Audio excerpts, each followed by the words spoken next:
ಮೈಸೂರಿನ ಉದಯಗಿರಿ ಠಾಣೆ ಬಳಿ ದಾಂಧಲೆ ಮಾಡಿದಂತಹ ಪ್ರಕರಣಕ್ಕೆ ಸಂಬಂಧಪಟ್ಟಂತೆ ಬೆಂಗಳೂರಲ್ಲಿ ಗೃಹ ಸಚಿವ ಡಾಕ್ಟರ್ ಜಿ ಪರಮೇಶ್ವರ್ ಹೇಳಿಕೆ ಕೊಟ್ಟಿದ್ದಾರೆ.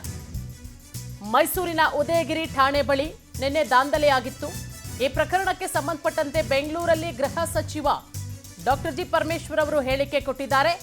ಕಲ್ಲು ತೂರಿದವರ ವಿರುದ್ಧ ಕಠಿಣ ಕ್ರಮ ತೆಗೆದುಕೊಳ್ತೇವೆ. ಈ ಪ್ರಕರಣವನ್ನ ಗಂಭೀರವಾಗಿ ಪರಿಗಣಿಸಿದ್ದೇವೆ. ಯಾರದ್ದೂ ಮುಲಾಜಿಲ್ಲದೆ ಕ್ರಮ ತೆಗೆದುಕೊಳ್ತೇವೆ. ಠಾಣೆಗೆ ಕಲ್ಲು ತೂರಿ ಕಾರು ಬೈಕನ್ನ ಜಖಂ ಮಾಡಿದ್ದಾರೆ. ಅವರನ್ನ ಸುಮ್ಮನೆ ಬಿಡೋಕ್ಕಾಗಲ್ಲ, ಕಠಿಣ ಕ್ರಮ ಆಗತ್ತೆ. ಡಾಕ್ಟರ್ ಜಿ ಪರಮೇಶ್ವರ್ ಅವರು ಹೇಳಿಕೆ ಕೊಟ್ಟಿದ್ದಾರೆ.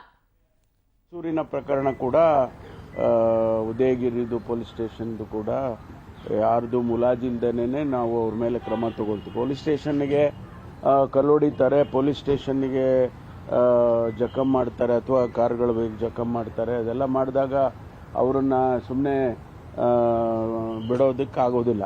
ಕಠಿಣವಾದ ಕ್ರಮ ತಗೊಳ್ತೀವಿ. ಅವ್ರು ಯಾರು ಕಲ್ಪ್ರಿಟ್ಸ್ ಇದ್ದಾರೆ, ಈಗ ಐಡೆಂಟಿಫೈ ಮಾಡಿದ್ದಾರೆ ವಿಡಿಯೋ ಅವರ ಕ್ಯಾಮರಾದಲ್ಲಿ, ಅವ್ರನ್ನ ಎಲ್ಲರನ್ನೂ ಕೂಡ ಅರೆಸ್ಟ್ ಮಾಡೋದಕ್ಕೆ ಸೂಚನೆ ಕೊಟ್ಟಿದ್ದೇನೆ ನಾನು. ಇದೆಲ್ಲ ಪೂರ್ವ ನಿಯೋಜಿತ ಅನ್ಸುತ್ತೆ ಸರ್, ಯಾಕಂದ್ರೆ ಸಿಸಿ ಕ್ಯಾಮರಾಗಳನ್ನೆಲ್ಲ ಬೇರೆ ಕಡೆ ಡೈವರ್ಷನ್ ಮಾಡಿ ಅದ್ರ ಬಗ್ಗೆ ನನಗೆ ಮಾಹಿತಿ ಇಲ್ಲ. ಬಟ್ ನಮಗೆ ಸಿಕ್ಕಿರ್ತಕ್ಕಂಥ ಫುಟೇಜಸ್ ಅಲ್ಲಿ ಯಾರ್ಯಾರನ್ನು ಐಡೆಂಟಿಫೈ ಮಾಡಿದ್ದಾರೆ, ಈಗ ಐಡೆಂಟಿಫೈ ಮಾಡಿದ್ದಾರೆ.